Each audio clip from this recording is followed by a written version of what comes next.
Step into the Incense and Whiskey sanctuary with mindfulness enthusiasts and verified whiskey lovers, Mecca and Ashley, as they discuss all the random topics they love, from mindfulness to memes. This is Ashley. And this is Mecca.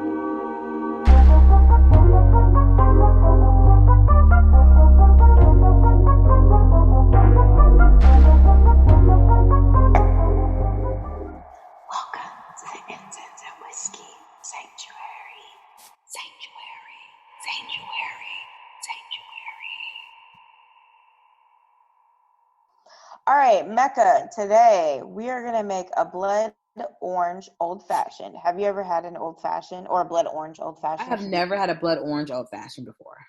Okay, I will tell you, this is one of my favorites. It's a fun twist on a classic. Have you ever used or seen a blood orange? I have. I don't know. I have. It's super rich in its color. Yeah. Inside, right? Yeah. So I believe they're pretty popular in the Mediterranean. They look like an orange that you're used to seeing. You cut it open, it has a deeper red flesh. Okay. So that's how you know you got a blood orange. Okay. So our ingredients include 3/4 ounces of fresh squeezed blood orange juice, 1 ounce of simple syrup. Just a reminder to everyone, simple syrup is nothing more than sugar and water. So please do not go buy this. You have these things at home. 5 to 10 dashes of Angostura bitters, 4 ounces of bourbon, 2 2-inch pieces of the orange peels, and 2 to 4 brandied cherries and bar spoons of cherry juice. What's brandied cherries? So brandied cherries are they look a little bit darker. So think of like a maraschino cherry that's like a bright red. The brandied cherry is like a darker red. It's been steeped in brandy. It's marinated cherry. I know. Okay, I'm familiar. I don't know why I didn't think that it was a name, but I never knew the proper name for it. Okay. Yeah, no problem. And then, so what we're going to do is we're going to place our simple syrup, bitters, and bourbon into a mixing glass with ice. Stir well. Pour over ice molds in 2 rock glasses, or just pour over ice in 2 rock glasses. And then garnish it with the orange peel, cherry, and cherry juice. And cheers. Cheers. Okay, so that's our blood orange old-fashioned. That sounds good. I feel like I need an old-fashioned right now. Really? Well, we got our drinks. So what's going on, Becca? Well, I like to have a nice little cocktail when I am reading my tarot cards or some new oracle cards. I actually just got some new oracle cards in today. Okay. What are oracle cards? Oracle cards, without giving you guys some type of like definition from the internet, is basically like a modality, a tool that one uses to ask their soul questions or to kind of reach their higher self and gain information and just kind of connect with using a tangible item to help them with questions that they may have. Sometimes people may use like a pendulum. Sometimes people use a pendulum is a crystal or stone with a gold or silver chain, and it swings back and forth, and it answers questions for you. Okay. Actually, today pendulums, tarot cards, crystals. These are all types of things that people use to just kind of connect with their higher self and get answers. Okay. And so today I got some new oracle cards, and they're called the Starseed Oracles. So they're pretty cool. So let me tell you what a starseed is. So starseeds, and it's, all of us could be starseeds, but basically they're souls that have a longing for the mysterious and unknown. A starseed is an old soul, someone whose soul has experienced places other than Earth. And then it goes on to tell us that perhaps all of us are starseeds. Some of us display stronger traits because the veil of our remembrance is thinner. And remembrance means, I'm getting to a whole nother subject, but so the veil of our remembrance is thinner. So if we all had these different experiences at other parts of the earth, and now we're experiencing life right now, that means you kind of remember what you used to do back in the day. I say back in the day, but it's really not our back in the day. Okay. Or perhaps some souls have spent more time or recent lifetimes in incarnating in places in the unknown and the unknown universe.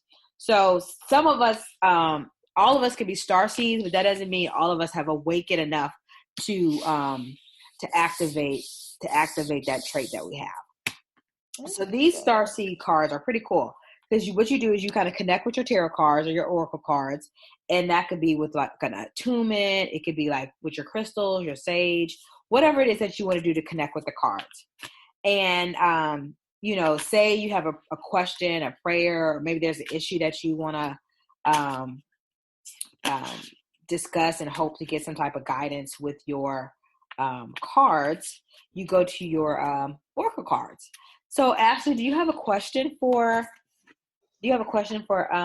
or you have something on your mind that you want to get some guidance on? What kind of question can I ask? Like, is it any question? Yeah, it's just kind of anything that's kind of on your mind. It's not going to say give you step by step on what to do. It's going to give you it may give you an action item. It may give you something to think about. Maybe you're like, oh, I really am thinking about doing this in life. Or I've really been concerned about this new job or finding a new job. Or, maybe I have a question about a coworker, or I'm having a different, whatever. Okay. Well, I am really focused on family planning. Okay. So I guess my question is, what can I be doing to prepare for family planning? Okay. I think that's the question. Yeah, that's fine. Yeah. Okay. That's totally fine, Ashley. It totally doesn't have to be like an exact. What I really want to know is like, when is this going to happen? But right. That's not the kind of question we're asking today. Yeah. I don't have that. I don't have that one. That's a different session with us, Ashley. That's a different session. Understood. This is the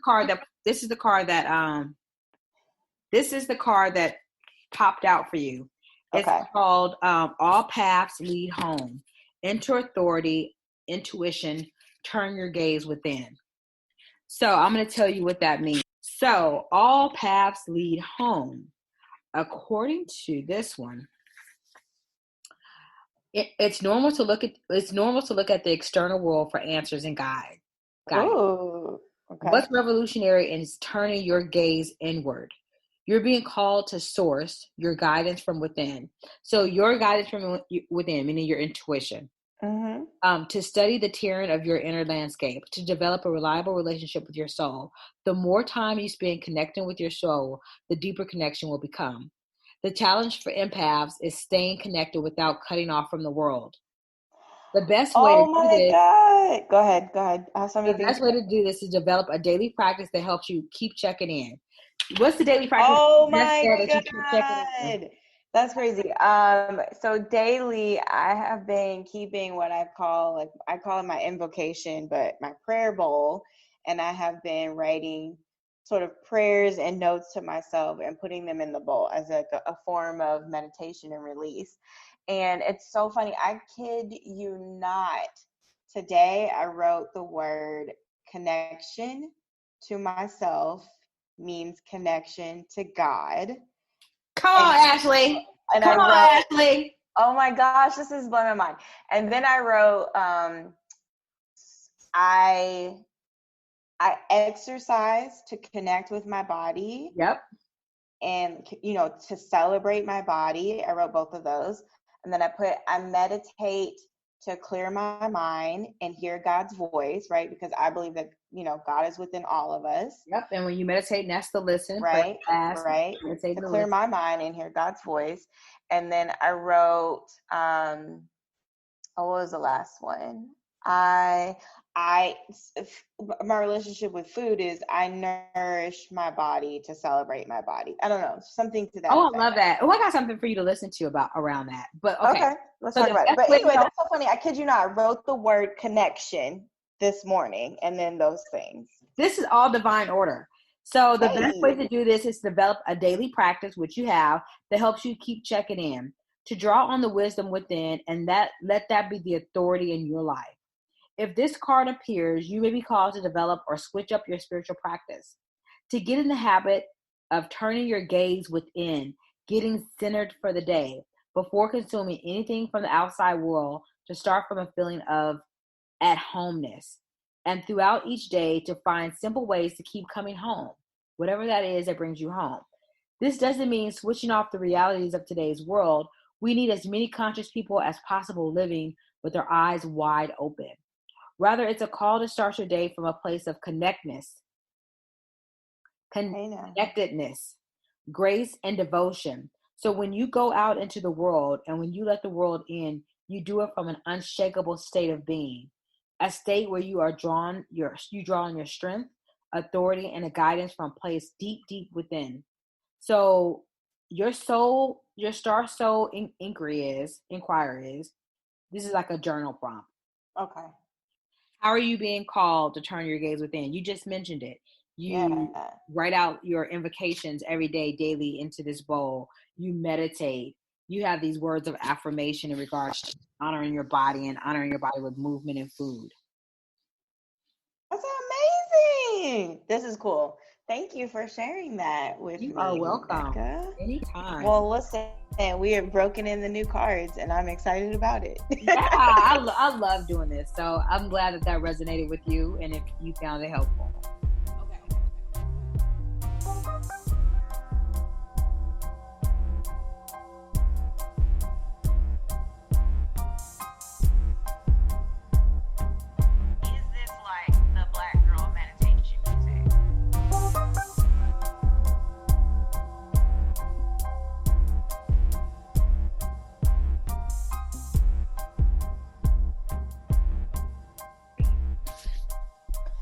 All right, Mecca. So recently, the Congresswoman Alexandria Ocasio-Cortez, I'm not sure if I'm saying her name right, but affectionately known as AOC, took to the floor of the House of Representatives and delivered what I would deem a very powerful statement about the Representative Yoho making Ted Yoho, yes, making a very inappropriate statement toward her and calling her an effing bee. Do we know what I've seen quite a few videos, but do we know what content, like what context he was using this in? Like, where did it come from? Like, what brought this about? Like, what was the root of this? Do we know that? I don't actually know if I can remember correctly to tell everybody, but from what I understand, there had been some sort of press conference or they were in public outside of the Hill, or on the Hill, and there were several reporters around, and he was overheard and I think recorded using this language toward her. On TV, in front of people. In front of people, yes. It wasn't like he thought his mic was off, he was done, and he was saying something under his breath. It wasn't anything like that. I do think he probably thought he was saying something under his breath, the way that I've heard him speak about it, thinking maybe no one had heard him or should have heard what he was saying. But it is definitely confirmed that this is what he said. It's widely known. No one is disputing that he actually said that. And he himself at this point is no longer disputing that he actually used those words. I think originally he was, but he's no longer saying that. All right, I get it. And she says in her opening statement how he pointed his finger in her face. So I guess now that I say that, there was no, I thought my mic was off. He directed that by pointing his finger in her face, and saying, "You're a effing bee." So that was definitely towards her, and it wasn't on accident. Okay. Yeah, I don't think it was on accident. Absolutely. It begs the question, this is the way I thought about it. If I was ever in any situation with my colleagues that kind of language directed at me or about me is never really appropriate. It's right? never appropriate. Not really. It's never appropriate. Right. So whether you thought somebody was hearing you or not, to open your mouth, to use those words, to speak about a colleague. Yep. Especially, in a public, like not even especially, we don't need to qualify it. Just period. A colleague. Don't be talking about your colleagues like this. And so AOC, from what I understand, did not necessarily request an apology. Congressman Yoho attempted to make a statement, which I interpreted as him justifying what he was saying, and said, I will not apologize for being passionate. What are your thoughts on his initial response? So I saw his apology, and his apology started with how he can relate to people, how he struggled, how he was on food stamps. I guess he was trying to make himself seem like the average Joe, talking like the average street fool. That's how he was acting. Mm-hmm. And so he tried to make it seem like he understood like the average person's mindset by leading us into this. I had all of these downfalls up until now. Mm-hmm. And, he goes on to tell us that he has a wife and he has a daughter and all those things. Like, none of that matters because you still directed this kind of verbal abuse to another person. So regardless if he had a daughter, didn't have a daughter, that's his character. Right. And so AOC definitely took to the floor and gave a speech. And I loved every minute of it. Every minute. I even read the transcript just to make sure I had it down packed. Okay. She was committed. She read the transcript, y'all. She definitely eviscerated Congressman Yoho, and rightfully so, I will say. I agree, rightfully so. And I think what was wonderful and powerful in that moment is that she was voicing what probably a lot of women, if not all women, have felt at some point in their lives, period. To have been disrespected, accosted is the word that she used. Use the word accosted, you're right. She said she felt accosted. So I have some favorite quotes from the speech she gave. Okay. No, yeah, just what resonated with you, and I can tell you while you think about it and collect your thoughts. And I'm not gonna quote her for word because I didn't go read the transcript and read it off. But I'll tell you this: some of the highlight reels for me was when AOC said, "My father and mother my parents did not raise me to be disrespect or tolerate disrespect from men." Yep. And she said something to the effect of like, "Thank goodness my father is not alive." She said, "Thank God my father is not alive to see another man disrespect his daughter." But my mother saw this man disrespect her daughter. So I had to prove to both of my parents. They didn't teach me, they didn't raise me to just sit here and take this kind of thing and sit down. Not from this kind of abuse from a man. From a man, exactly. The next thing that really stuck out for me was my favorite part, I will say, is when AOC said something to the effect of, when Congressman Yoho used that language, he gave the world permission to call his wife and his daughters the same thing. And I was like, dang. You know what? She right, because he opened up this, and I would hope that no one does that, but she's right in the sense that, people do exactly of the examples that they're shown. Yeah. President 45 shows that all the time. So I think she was dead on with that. And I like the fact that she led with the fact that this language didn't pierce me. I'm not losing no sleep over it. I'm not hurt. I have worked in restaurants. I have tossed people out. Like, I'm about that life because I understand it. But I want you to know that's not acceptable here. And I like the fact that she said that. She's like, it's not acceptable here. So it's not so above it, and I've never heard it. Like, I'm not like grasping my pearls, but that's so inappropriate for so many reasons. It's like he just became some street fool. Like, they're not in the street. If he want to talk like that in the privacy of his own home with his own Roonies or whatever, or, you know, do cronies. it. What is it? Cronies? Okay. Cronies. Yeah. Thank I don't you. know the origin of that Thank word. you. Thank you. Forgive us, y'all. We got to research.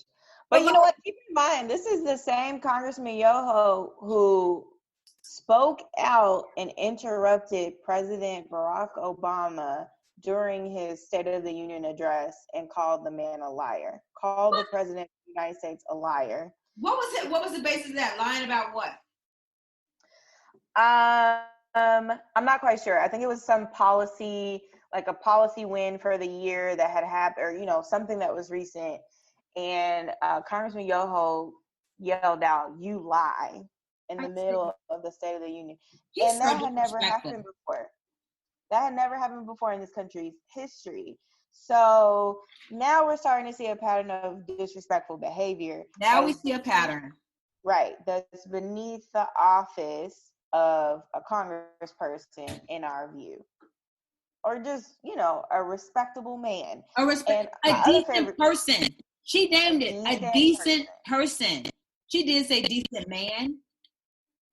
She said something to the effect of, like, this situation goes to show you can be a husband, you can be a father, you can be a congressman, you can be all of these things and still accost women. You can be and not be a decent person as as a decent man. You can be perceived as having status and still accost women. Well, we see that on a regular basis with all day, every day. So she was speaking that truth. She was definitely speaking that truth. Right. And I was grateful that AOC took the platform to make that statement, because I felt like that was a historical, iconic moment. Did you see that neck roll she was giving us? Yo, she's not playing with them. She's about that life. She already said, "I've thrown men out of bars for less than this, so, or for more than this, or something to that effect." So she's about it. She's about it. And I hope we never see this kind of behavior out of Congressman Yoho again.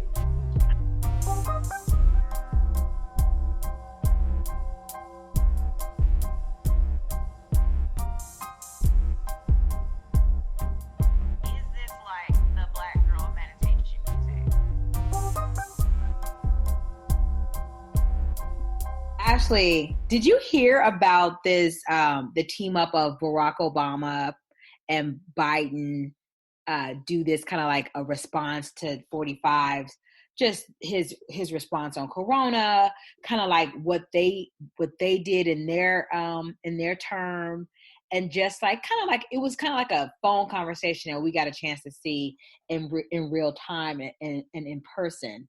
Did you get a chance to see that? Yes. And I was here for it. Several points I want to make here. The first is, it was so refreshing to hear the voice of President Barack Obama back on the national stage, commenting on current events of the day. It was refreshing to see him and candidate Joe Biden discussing what they stand for and their values and what we could expect from a Biden candidacy turned presidency. It was refreshing. It was just refreshing. It was a balm to my soul. I loved it. Hear him speaking again. I loved it. I love them showing up. We saw them getting out of their black SUVs with their black mask on. Both getting off the elevator. It was return of the bromance. It was like, yeah, they get off the elevator. Biden goes out first. Barack right behind him, showing him, "I support you, brother." And, Biden is just kind of like doing his walk. And I swear I saw President Barack Obama floating through the little corridor of the elevator. Like, he's so smooth. Like, calm, cool, he's not even trying to be smooth. He is so smooth. So it was really good to see that. And I love that the pieces that they put together, they kind of like, one of the highlights was like, can you believe we would have never said, Oh, I'm not yes. responsible. You know, I just love That to was get a highlights. wonderful way to kick off. Like, could you imagine ever saying, I'm not responsible while we were in office? And he was like, not in a lifetime. Never. Not ever. Never Ever. would have done anything like that. This is what it looks like to be a leader, to take charge. This is what leaders do. Leaders take charge. They take responsibility. They make decisions for the good of the nation and not for themselves. I was here for it, all of it, every single last second. Me too. I love it. It did make me to ask. So I'll tell you this. My initial thought was, okay, this is working for Joe Biden. I don't necessarily think. Well, obviously, in the midst of COVID-19, quarantine, pandemic, no one is going out or no one should be going out for rallies, and being in large crowds. But the other part of me really did think this is really where it's at for Joe Biden. I do think this is his sweet spot because it doesn't seem like speaking on a script in like a debate forum is always his best, when he has limited amount of time to make his point. But to have a seated, comfortable conversation with Barack Obama, it was just like, okay, this is Joe Biden, comfortable in his element. He is capable. He is clear thinking. He's not rattled. It shows him the best light. Yeah. Yeah, it showed him in his best light and as someone who can logically walk through his points of consideration, and is conversational and can speak to you in a way that's, I understand what you're saying. And I think that's probably what a lot of America just wants right now. Like, tell us what we need to know. Tell us in a way we understand. Don't talk down to us. And I think that he does that well. So I feel like this is a turning point, possibly. Could this be the new wave of campaigning in the future? Should the pandemic completely permanently shift our way of engaging with political campaigns? What are your thoughts? I think it could be. I think even if we had the ability to do debates and have campaigns, I think this format is smart even in those times, because we've seen Biden get up there, do a debate. Sometimes he gets a little rattled, or maybe we don't understand what he's saying. And I feel like this, and even, I'm not gonna say he even had a script, but he was talking to an old friend, and it was a conversation that he knew all about. There wasn't anybody trying to butt into his conversation, overtalk him. He was able to articulate what he thought. They guided the conversation between both of them. So it showed him in his best light. And this could be the way that campaigns are going. I mean, it's going to be an advantage to everyone that does this, because you get to stick to your agenda. You get to talk about your platform without being interrupted, without being rebutted, without someone bringing up anything that disputes anything that you say. So it really depends on how you use it, because, I mean, 45 can do the same thing. No one's going to be there to tell him that he's wrong when he's making up all these stats and whatever he's making up. Like, so that part, it could be, it's one of those things that, yeah, it could be very good. But also going to be, no one has to be accountable either when you do it that way. That is true. That is an unintended consequence that we all need to be thinking about. So we need to be good discerners of information, be doing our own fact checking. If you are unclear on if something is right, don't quote anything until you've confirmed it with a verified source. Right. And y'all know what a verified source is. We don't need to get into all of that. But should you like a tutorial on how to gut check yourself on is this fact or not, we will dedicate an entire segment to that. Let us know. But fact checking, y'all know how to do it. We need to return to the fact checking. Just because you saw somebody post it on Instagram doesn't mean that it was true. So, or Facebook or any of the other social media platforms. The internet is not always right. And I'm gonna tell y'all right now, blogs are also not sources of news. No, it's definitely not. It's definitely not. I could go out and write a whole blog about eating dirt.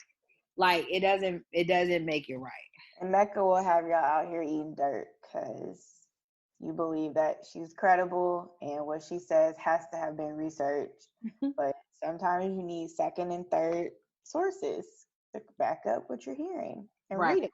Right. But yeah, I do think this could be a different way of campaigning. It's definitely working to Joe Biden's benefit. We are less than 100 days out. Can you believe that from the election? I don't even know where this year went. I don't think anybody knows what it is. I think we were all just in the bed like, am I going to get corona or what? You know, I think somebody said this year was a waste. I don't want to call it a waste. I want to say think so. It was a year of reprioritization. And it's nice to see that we're 100 days out from the campaign. President Barack Obama has tuned in and backed up Joe Biden, or started stumping for Joe Biden. And we enjoy seeing the conversation. We enjoy hearing the thoughts of President Barack Obama, and we hope to keep hearing them. Looking for more. Let's do it. Catch us next time on Incense and Whiskey. In the meantime, take a breath, have a sip.